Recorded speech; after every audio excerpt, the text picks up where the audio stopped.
Hello and welcome to this long-delayed edition of TCB for EAP. I'm your host, Jessi Mallory, and I have to say to my viewers that I'm so sorry it's been so long since my last show. I had a laptop crash and some personal issues to address, and things just got plain crazy, but I'm happy to say that I'm back at it. Things might look a little different, but that's only because I had to install a whole new video editor.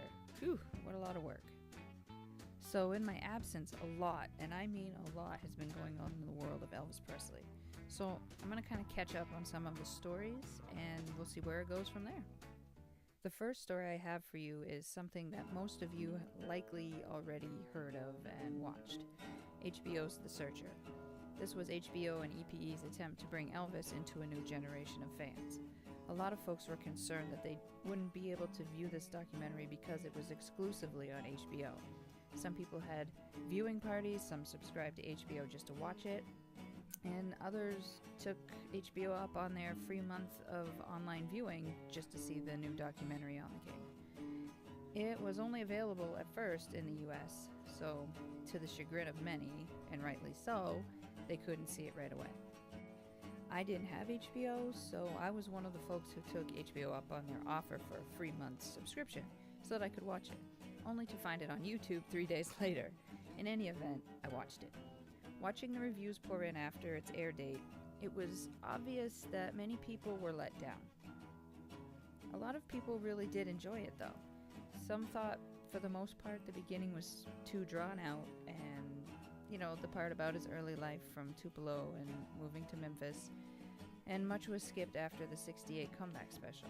They kind of skimmed over how many concerts he did from then on and didn't really focus on the later years that much.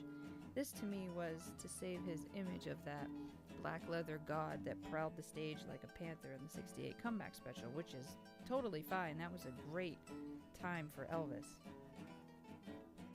The Searcher seemed to me to be really based around the '68 special as being the pinnacle of his entire career. I might disagree with that. Elvis still had much to offer the world after the special, but it worked out. They did talk about his drug use, but very carefully. The man deserves to be remembered for his accomplishments and not his faults. I'll agree to that. But there are so many films on Elvis that do address his drug use that it just kind of seems silly to downplay it in The Searcher. The Searcher, to me, didn't live up to its title. It didn't seem to really delve into the man as much as the hype suggested it would. To me, The Searcher could have focused on how incredibly intelligent he was and his true lifelong thirst for knowledge of all spirituality and religion, for his meaning. It was definitely driven by Priscilla Presley, who usually has the last say. It completely disregarded many women in his life after her and after their divorce. Some interviews with his cousin Billy Smith would have been a great addition to this program, and I was surprised to hear Red West's voice in this film. He obviously has a lot to offer, and I didn't realize that they would add him to this, but I thought it was a good addition. All in all, it wasn't terrible, but it just wasn't what I thought it would be.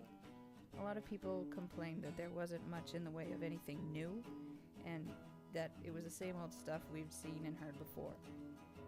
Well, Elvis's legacy has been gone over with a very, very fine-tooth comb for decades. There really isn't much information left to learn for the die-hard fans. We've seen and heard just about everything. I'd give The Searcher a solid B.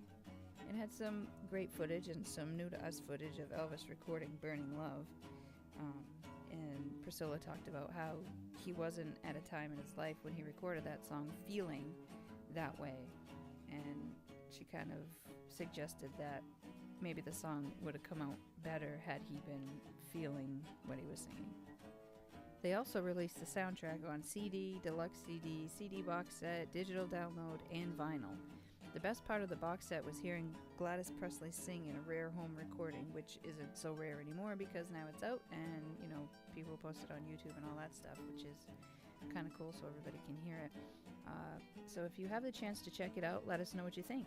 If you've already seen it, let us know what you thought about it in the comments below.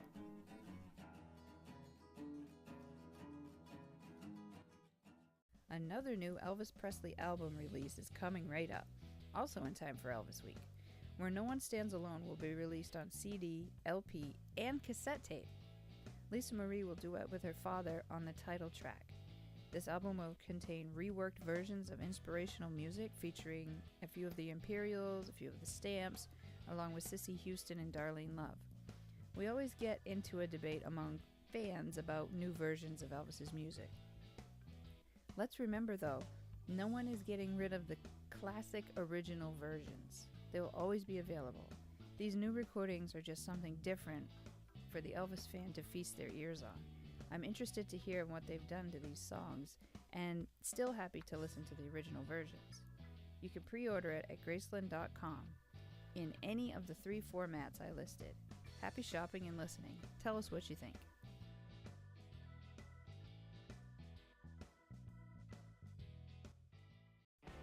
"2018 marks the 50th anniversary of Elvis's 1968 comeback special. Wow, has it really been 50 years?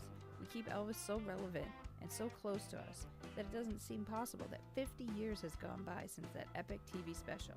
But it has. To celebrate, Elvis is hitting the big screen in 500 locations throughout the U.S. Select theaters will be showing the 1968 comeback special. Look for it on August 16th and 20th this year. Just in time for Elvis Week. I also heard that there'll be an actual TV special featuring Elvis and artists of today. NBC will be celebrating this milestone with an all-star group of music superstars, paying tribute in Nashville. They'll be recreating the staging as well, which I think is going to be kind of cool. NBC will be showing rare footage, outtakes, and interviews from those involved in the special, including director Steve Binder. I couldn't seem to find a date for the show, but I'll keep an ear out and let you know.